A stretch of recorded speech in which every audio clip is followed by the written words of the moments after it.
Hey everybody, so we're going to go ahead and get started with our Essential Foundation workshop. This is a workshop that we do in office, and we love having the opportunity to teach our community a new way to look at nutrition, exercise, and toxicity, and how all of those play into one another. And we thought we needed to do something to reach our digital family as well. So we've tried to work on a way of getting the webinar, a way to get this information out as readily as we can. So getting right into it, when it comes to the basis of nutrition, exercise, toxicity, a lot of times we don't know that we need to make a change. I would say most Americans are becoming more aware of the fact that right now we're not doing so great when it comes to our overall health. But just to highlight some of the numbers so we can paint a picture of where we're at.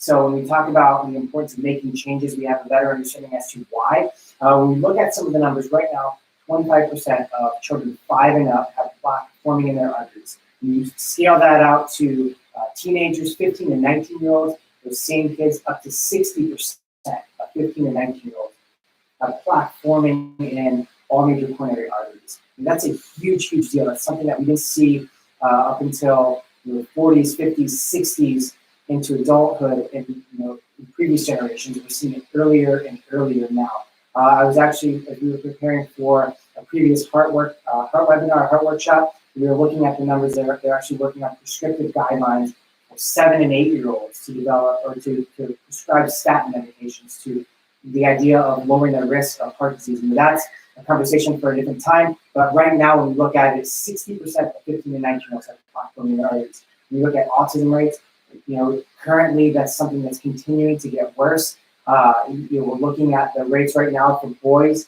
As of 2013, it was 1 in 42 in boys were being labeled or placed on the spectrum. 1 in 10 children have asthma. That number is continuing to grow every single year. When you look at children diagnosed with type 2 diabetes, again, a lifestyle disease. That's something that we're seeing earlier and earlier, younger and younger. They actually found a 2-year-old in Texas was diagnosed with type 2 diabetes.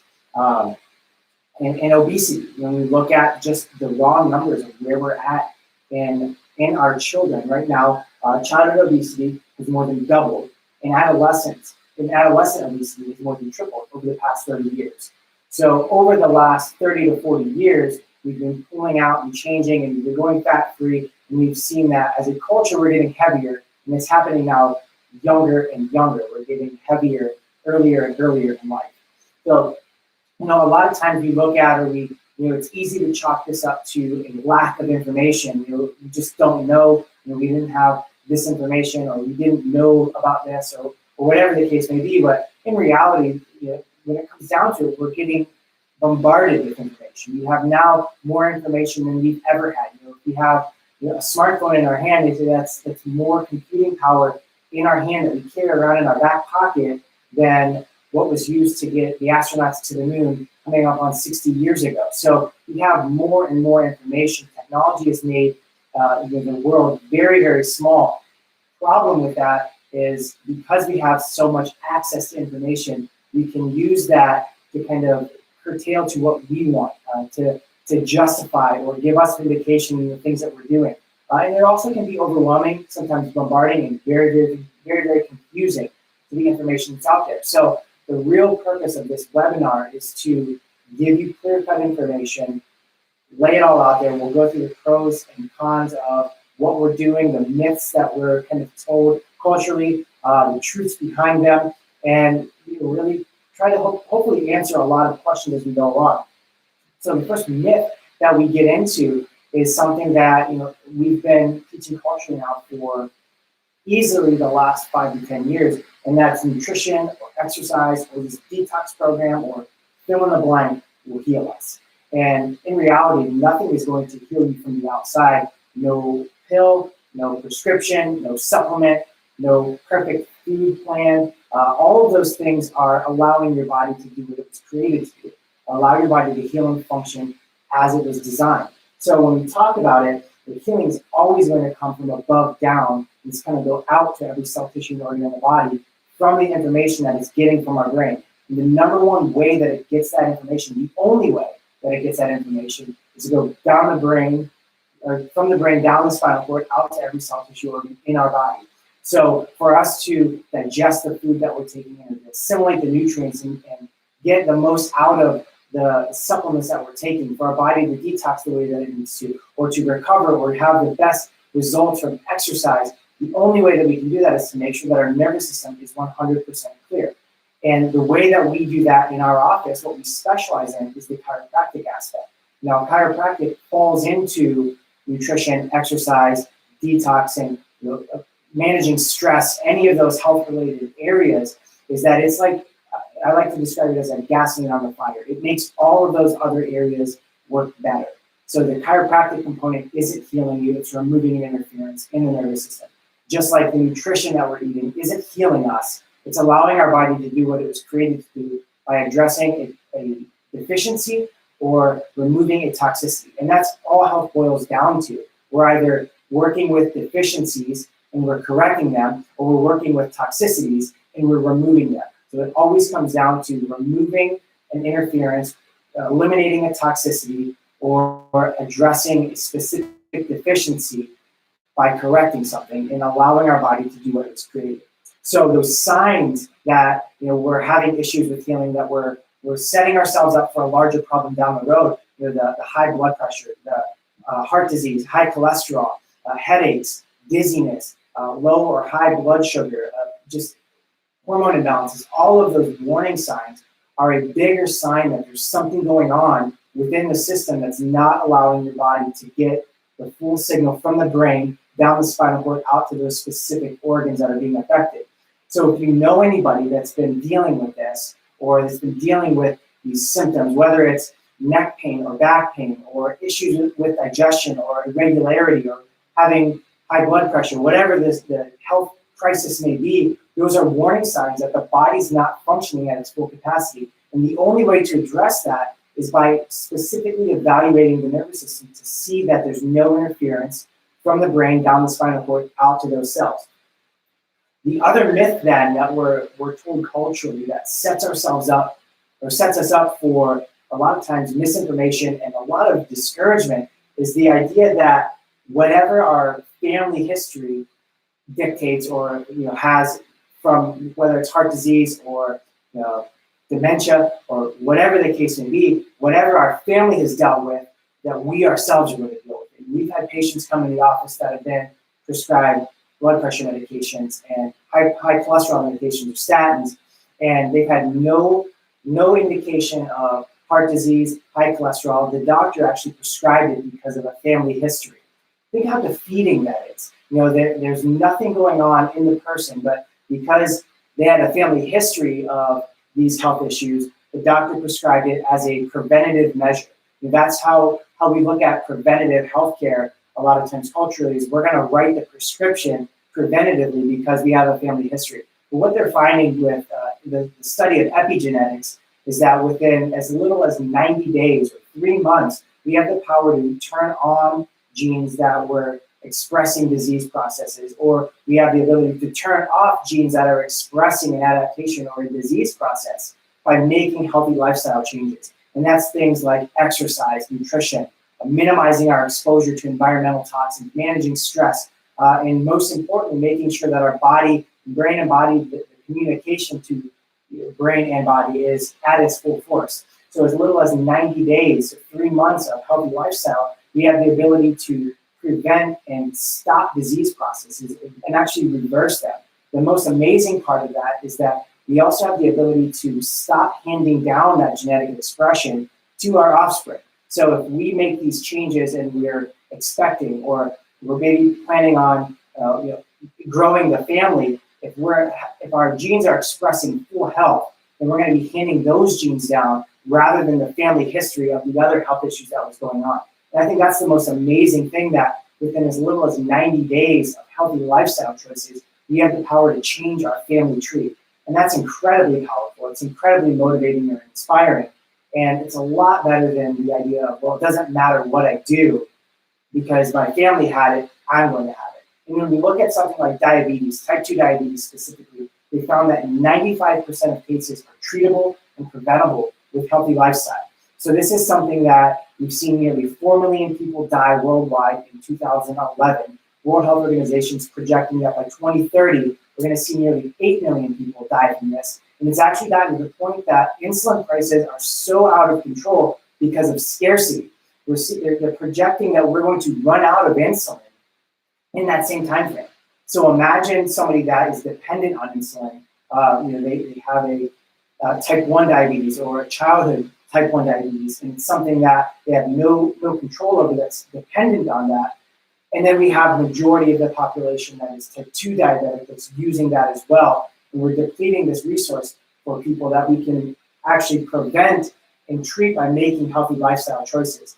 So when you look at some of the other numbers, right now 25 million Americans have diabetes. They found that 1 in 3 are diabetic or pre-diabetic. So when we scale that out to the numbers, right now the American population is about 300 million or so. So 1 in 3 is diabetic or pre-diabetic. Nearly 100 million Americans are walking around with this health condition. It's preventable and treatable in 95% of all cases. And they found that 25% of those people have no idea that they're even dealing with this. So when you look at those numbers, 25 million Americans are diabetic or pre-diabetic, and they have no idea that this is going on.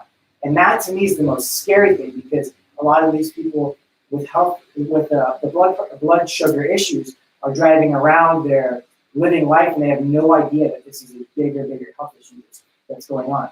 So as we get into this, our health self-check, we like to do the gut check. We want to ask, where are you at with your mindset, how you're looking at your overall health when it comes to nutrition.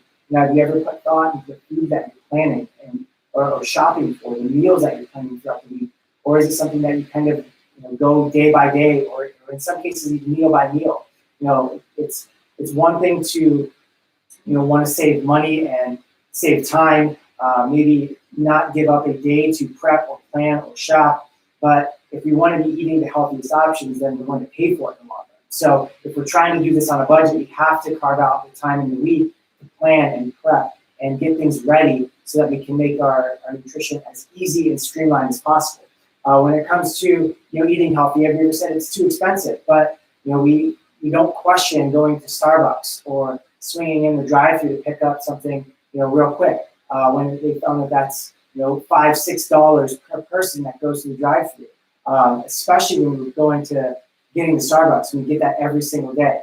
When you look at the exercise component, time is the big objection that a lot of people have. You say, I don't have time to exercise, but we never manage to miss our favorite shows each week. Whether it's 1, 2, sometimes 3 hours worth of television, we can manage to carve out the time in our schedule for that. But when it comes to exercising, we're a little bit intimidated, or we give ourselves the excuse to not set that time aside to work on our health with exercise. When you look at detoxing, have you ever thought about the environmental toxins that we expose ourselves to and how much work it takes for our body to eliminate and process all of those toxins? Have you ever thought that maybe our body needs a little bit of help with some things in getting these toxins out, because we're getting overloaded environmentally with our food and the things that are using the house and outside in the environment? And then lastly, have you ever said that you're willing to make your health a priority as long as it's not too inconvenient? I think that's the real problem that we see culturally. We want to be healthy. We want to see these amazing things in our life. But when it comes down to it, we don't want to change the things that we're doing. We want to be able to have health come easily. We want the magic pill for it. We want the fastest way to lose weight, the fastest way to get rid. All of these things that we want, but we're not willing to put in the work and the consistency. A lot of times we look at hard work, determination, dedication, all of these things as something that's intimidating and only for the select few that are really willing to work for it. We can all do it. The problem is that we take on too much and we don't get the consistency first. So as we go through some of these changes, we're going to be talking about, it may seem overwhelming, and that's completely okay. We have to start somewhere, though. And we have to give ourselves, sometimes the get in shape to get in shape. So as we get into it, some of the general health tips is number one, establish your big why. Get your inspiration, the driving force that's going to be helping you to stay anchored when changes or challenges come up, when things get hard, or when things get really easy and you become complacent. Find that inspiration or that motivation that will drive you to continue going forward. Find someone to keep you accountable. Accountability is something that I kind of stop at the idea of. I have a very high sense of discipline in a lot of areas, especially when it comes to health. And I didn't realize how important accountability is. That just that person that you check in with. It's not somebody that's going to maybe always call you out. It's just somebody that you're going to celebrate with, or maybe bounce some ideas off of if you're struggling. For me, it's not my wife. It's not Dr. Erin. She doesn't. She's not the person that I look to for accountability. My big why and accountability go hand in hand now with our kids. They're the accountability that keeps me going. Jude's gotten very specific when we do our plan, our weekly work plan for the week. If we put workout in there and we're even 2 minutes late, we get the call out for it later on. So if we say we're going to do something, and we want to be the example for our kids and have that level of accountability with them.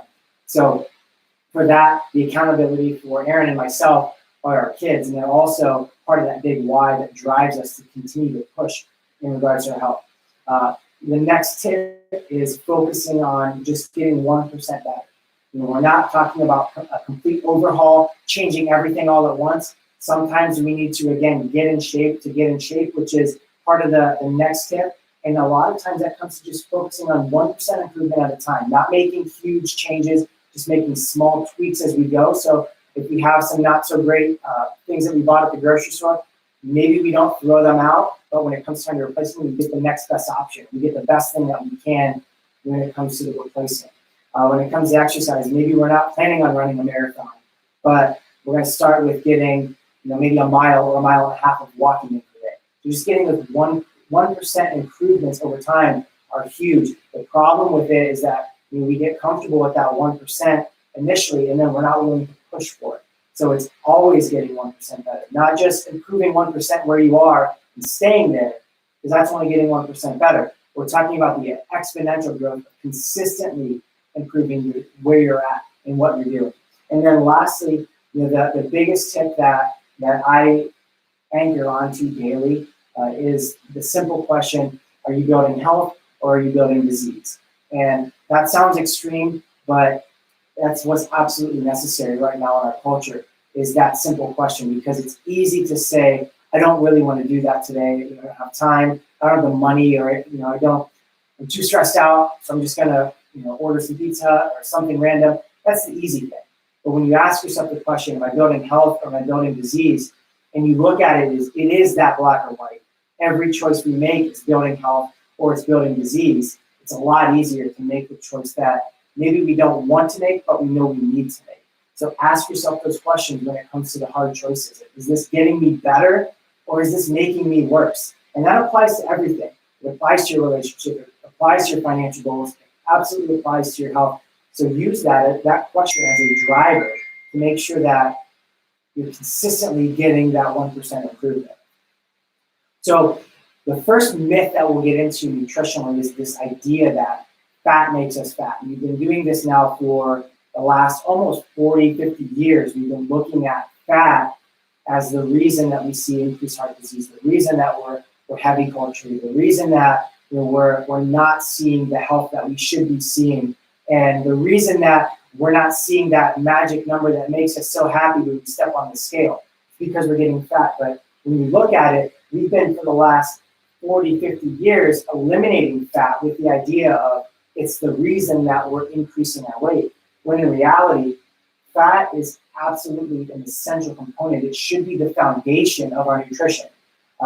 It's the thing that's going to help us absorb vitamins and eliminate toxins naturally by making a healthy cell membrane. It makes up our cellular membrane, fatty acids. It helps to make the foundation or building block for our hormones. It helps to stoke our metabolism. They found that conjugated linolenic acid is a fatty acid that our metabolism uses to burn fat. And they found that arachidonic acid is what 70% of brain tissue functions off of, is that arachidonic fatty acid, or arachidonic acid.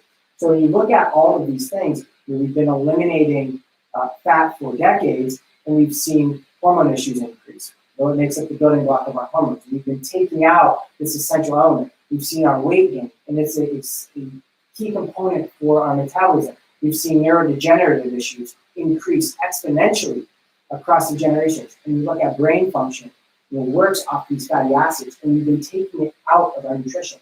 So when we look at it, what we've been replacing and saying is bad would be the things that are absolutely essential and amazing for us. The things like raw nuts and seeds, wild fish, healthy grass-fed beef, eggs. We've been saying eggs are bad. I still get questioned maybe once or twice a week, are eggs okay to eat? Yes, eggs are absolutely okay to eat. And then when you do eat eggs, a lot of times people, they just do the egg whites, when the yolk is an amazingly important part of the egg.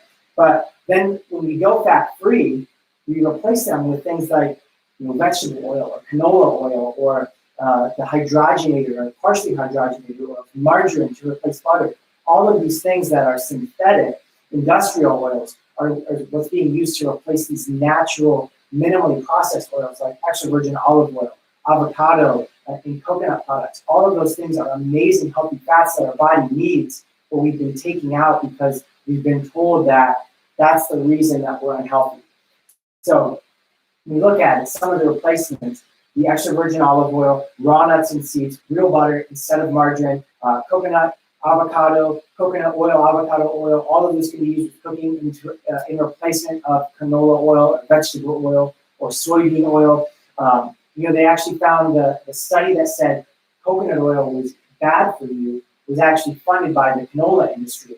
And the type of oil that they analyzed or that they studied was actually a refined version, so a more processed version of coconut oil.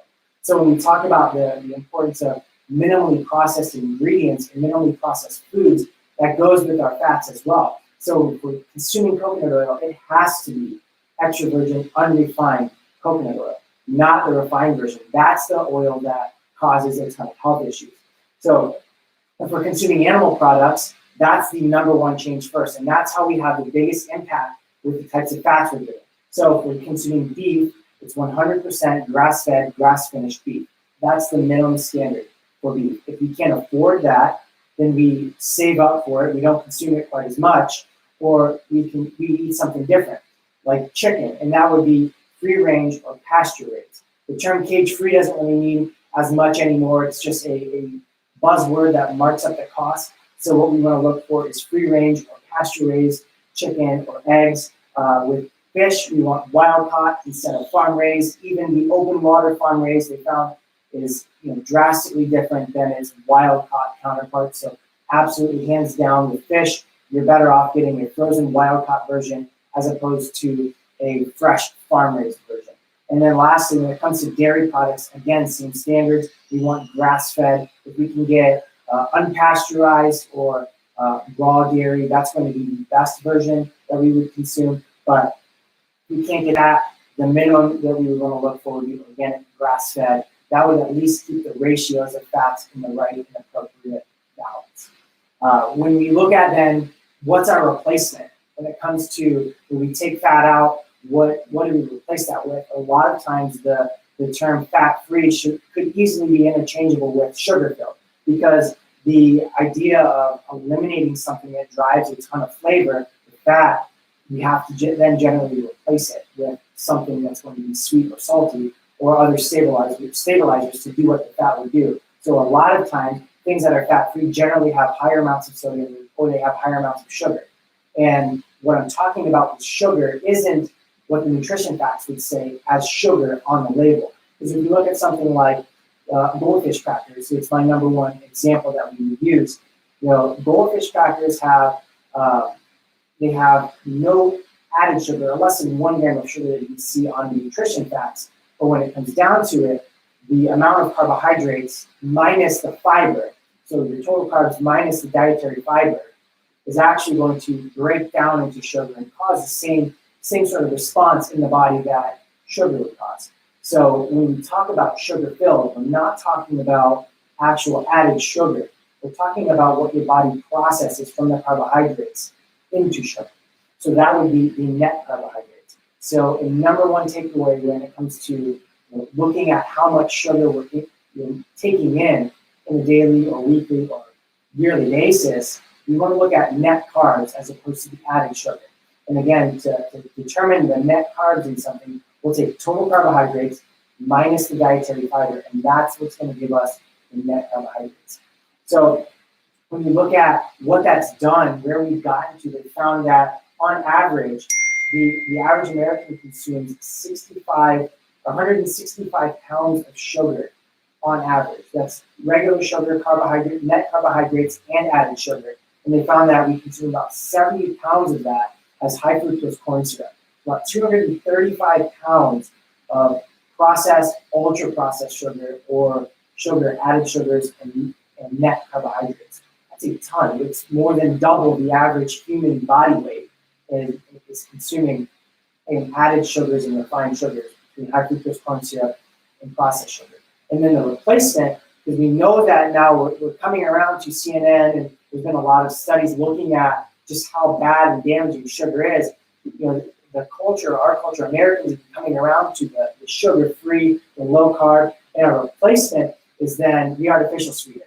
And when you look at something like Splenda, and the reason that Splenda is used as the number one replacement is because they say that it starts with a natural sugar molecule. It starts as sucrose.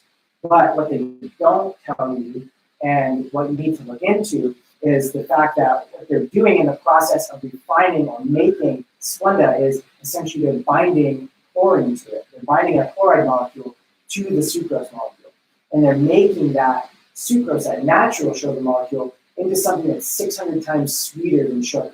So a lot of times when you open a packet of aspartame, the pink packs or the yellow packs or even the blue packs, it's very little amount of the actual artificial sweetener. And a lot of times it's a filler or something else that's going to dilute the potency of it, like dextrose or maltodextrin. So the replacements for sugar, if we're going to be consuming as little sugar as possible, and we're avoiding the artificial sweeteners, would be the natural plant-based products. Stevia and monk fruit are going to be the best options. They're plant-based, they're completely natural. You can actually buy stevia plants from places like Home Depot and even Walmart. And you can make your own liquid stevia, but those are going to be the best options. And a lot of times when we have nutrition consults with people in office, I get that there's some confusion in stevia or xylitol as being an artificial sweetener. And those are natural sweeteners. But erythritol and xylitol would be the other options that are going to be great if we're trying to limit the amount of net carbohydrates and also limit the amount of the blood sugar or insulin response that's happening from the things you're taking in. Erythritol and xylitol are great options as well. You have to be careful with that though, because the processing with that has become more mainstream. So companies are finding ways to make as much money from that as possible. So when you get erythritol or xylitol you want to have from birch, and erythritol is a corn byproduct, so you want to look for both of those being having that non-GMO verification on them. Because if it is made from corn, whether it's xylitol or erythritol, and it's not certified non-GMO, then chances are the corn used to make it has been genetically modified. And then lastly, the options for sweeteners that we recommend minimally would be the honey, maple syrup, or molasses. Sometimes you see those in like paleo recipes or other things that are going to be like the low sugar. Still sugar. They still do the same thing that sugar does in the body. Same thing with coconut sugar. So if you're going to be consuming those, it's going to be minimally, very, very seldom you consume that. The best options are going to be stevia and monk fruit. And the other options that are okay, you just want to use that with caution. Make sure you're getting the best versions would be erythritol or xylitol. But the things we're taking out are going to be artificial sweeteners, pink, yellow, blue packets, the white packets also, because that's just refined sugar. high fructose corn syrup, and maltodextrin. Maltodextrin they found also is a corn byproduct, and it increases your blood sugar more than actual pure glycogen would. So they found that fructose and high fructose corn syrup, maltodextrin have a huge impact, huge negative impact on your blood sugar. So we're going to eliminate those things and look for the stevia, xylitol, monk fruit, erythritol, and then very, very rarely honey, maple syrup, and molasses. So how the idea then of weight loss and fat burning plays into the nutrition side of things is the idea or the myth of this fat burning zone. I have a lot of friends that are in the health and fitness industry. I myself trained for years before focusing more on overall health rather than one specific area with fitness. And in that industry, you see on every piece of cardio equipment these zones, the fat burning zone, the cardio zone, the warm-up zone, whatever the different yellow, green, and red scales are showing. And we've always, in training, we've always tried to get people in that fat burning zone. And what they found is that while you're in that heart rate zone, 60 to 70% of maximum heart rate, you do burn fat. But as soon as you're done, as soon as you get out of that and you're done training, the metabolic rate goes back to normal relatively quick. It's a relatively rapid drop-off in the metabolic efficiency. But what they found then on the other side of that is people that work out to 80 to 90% for shorter periods of time actually have a longer period of time where the metabolism is functioning at a higher rate. Up to 38 hours, they found that it takes for the metabolic rate to return back to normal for an individual that trains in just 6 to 12 minutes at 80 to 90% of their maximum.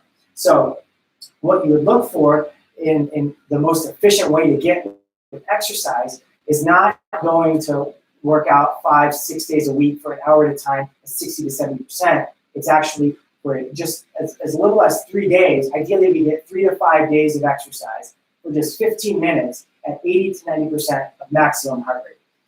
And the way that you would determine that, the general way, would be 220 minus your age. That would give you your maximum.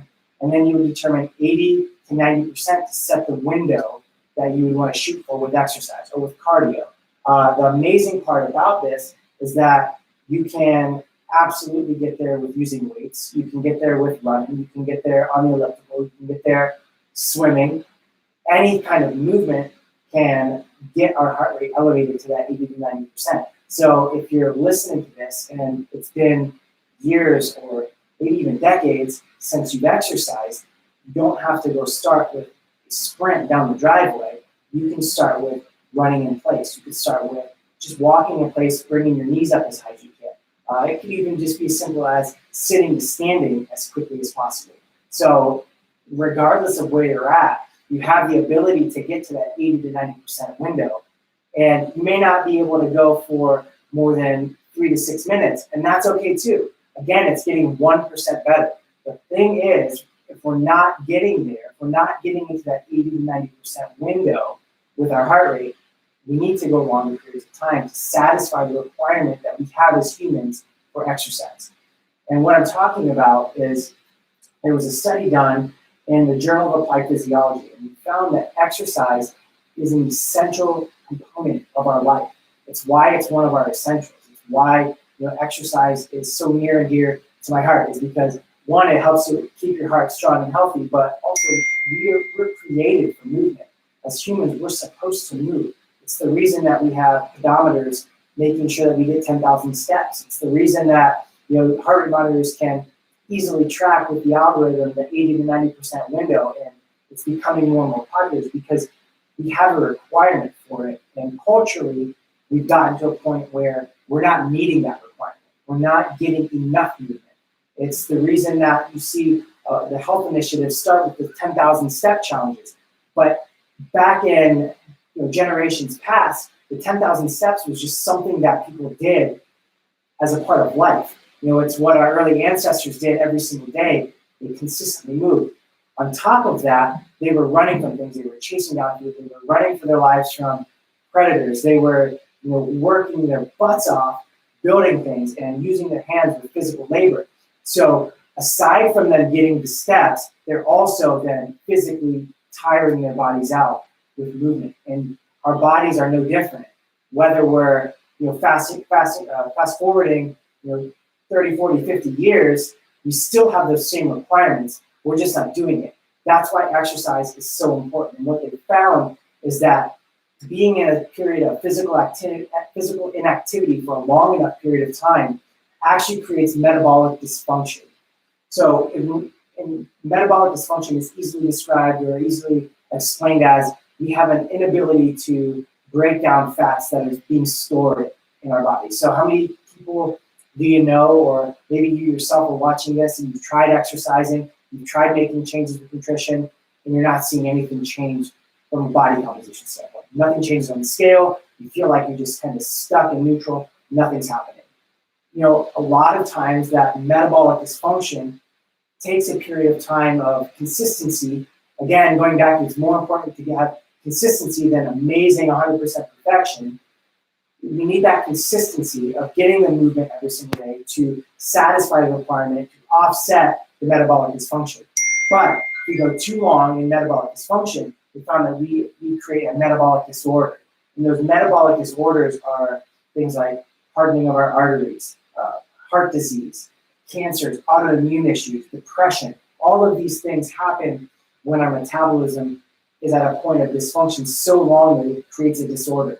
The gene or the genetic expression switches into an adapted state to satisfy or to keep us alive in the environment that we've created by not moving, by not getting our bodies moving, or by not eating healthy foods, or by exposing ourselves to different toxins. All of these things create an adaptation from a genetic standpoint.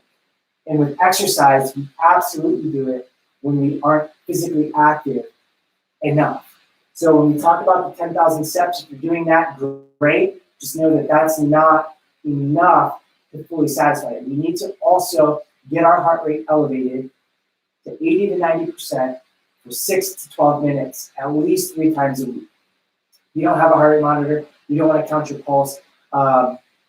You don't want to be distracted and worrying about that. An easy way to know whether or not you're working hard enough is knowing that if somebody who's working out next to you, say your best friend is by you, and you can have a conversation with them while you're exercising, your intensity is not high. Easiest way right there to know whether or not you're getting your heart rate up even close to 80 to 90%. If you can laugh, joke, talk to someone, carry on a conversation, you're on, I've seen people on the treadmill with, on a phone call while they're kind of power walking, the intensity is not enough.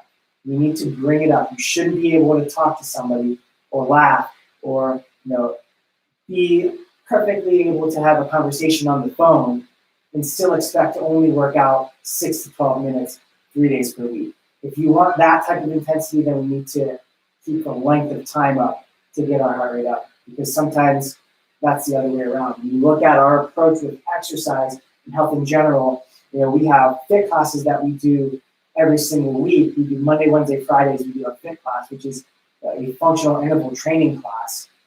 We work with time, type, and tempo in those things. So the time may be a little bit shorter, but our intensity is elevated. Or the intensity may be a little bit lower because we're going to be using some equipment, or it's going to be a longer workout. Or the type of exercise is different. Maybe one day we're doing sprints, the other day we're doing weights.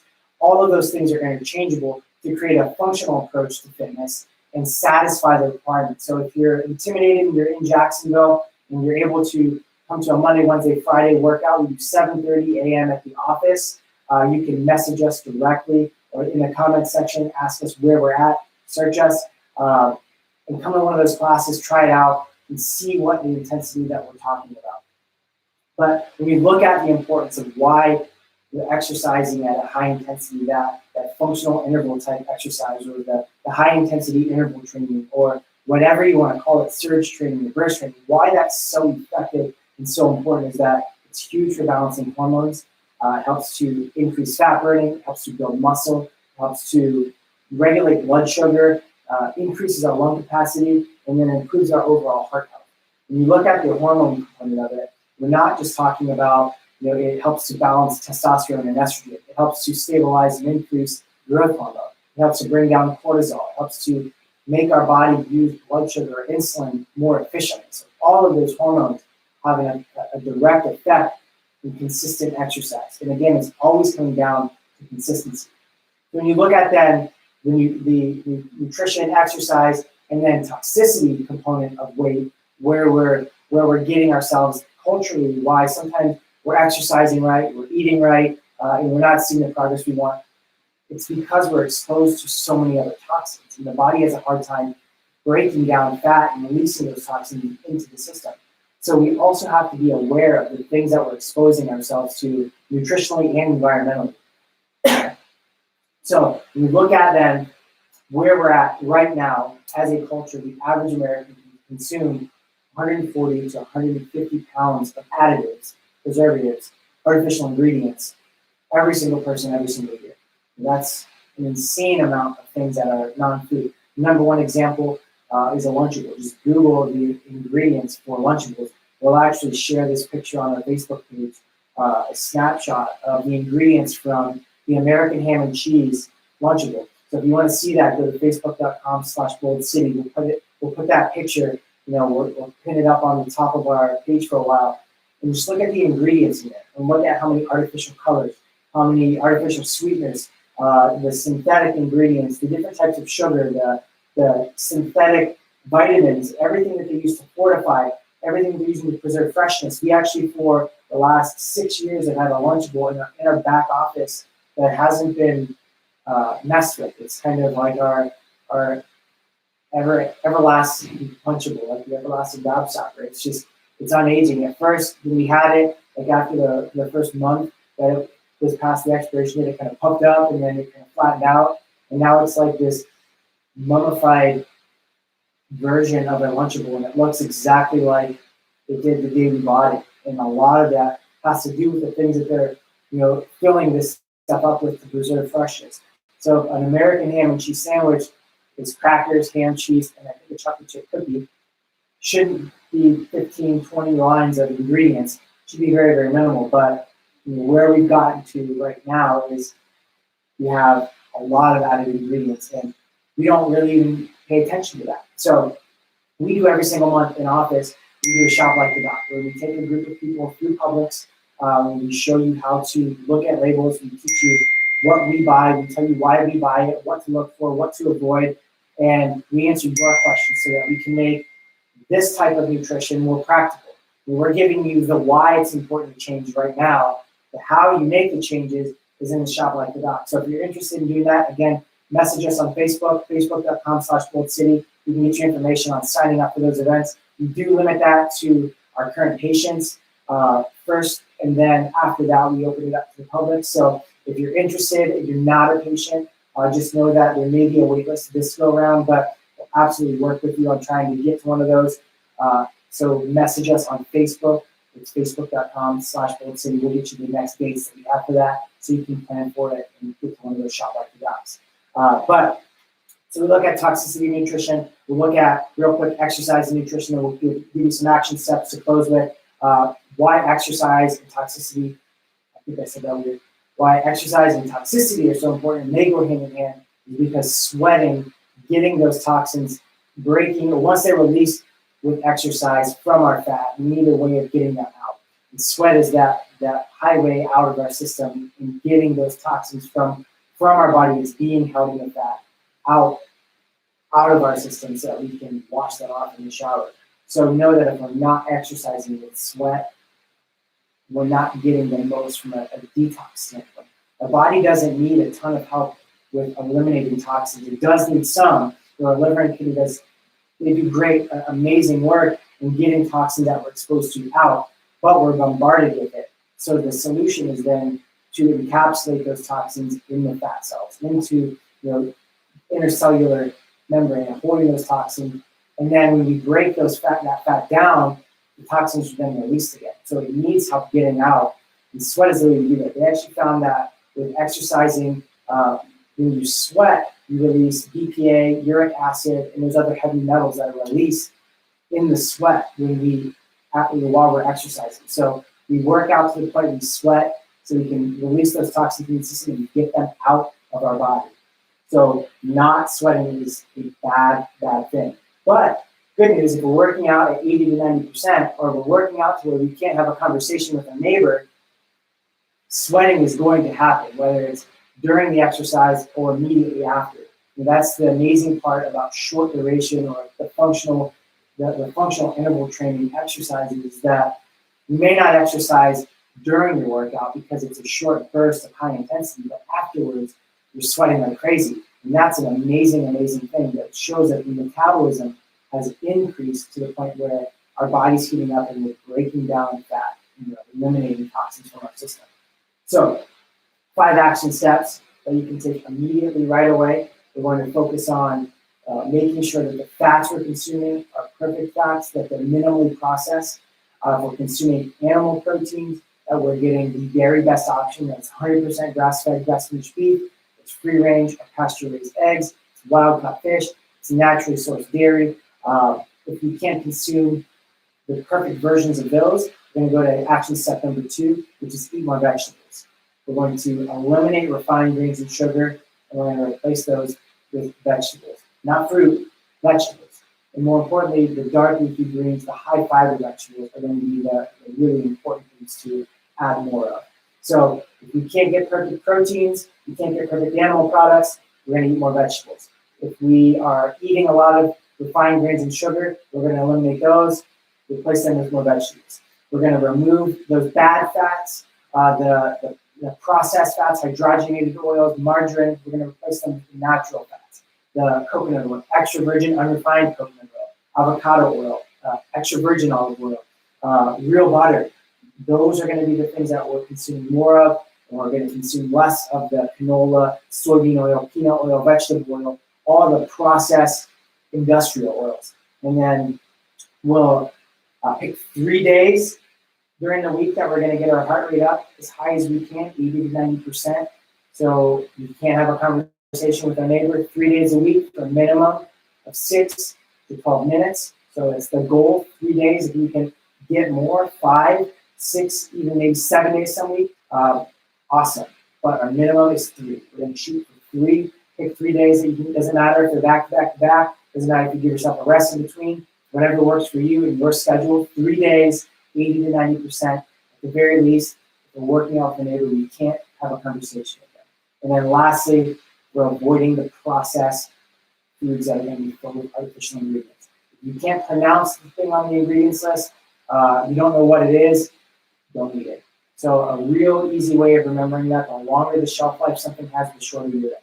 So the longer the shelf life something has, the shorter yours. It's simple as that.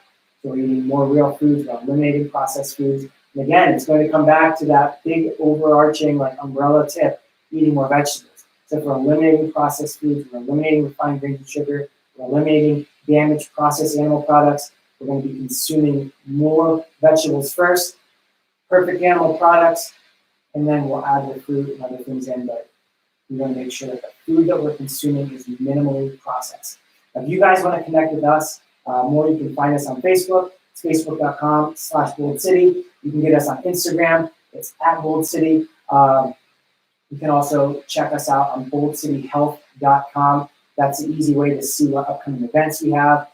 We do a monthly coffee talk where it's open to the community. You can come in, get your questions answered by Dr. Aaron, and learn a different way to approach health and get some solid action steps. So Coffee Talk is something that we do monthly. Our Shop Like the Doc is another monthly event that we do. We always have a monthly webinar that you can connect with on boldcityhealth.com. You can connect with us on Facebook by going to facebook.com/BoldCity or Instagram @BoldCity. Hope you guys learned a lot. Hope you guys have some solid takeaways. If you have any questions, message us on Facebook. We'd love to hear from you. We'd love to help you out. You can even comment down below, and I'll respond back to any questions that you guys may have. But hope you have a great night. Love y'all.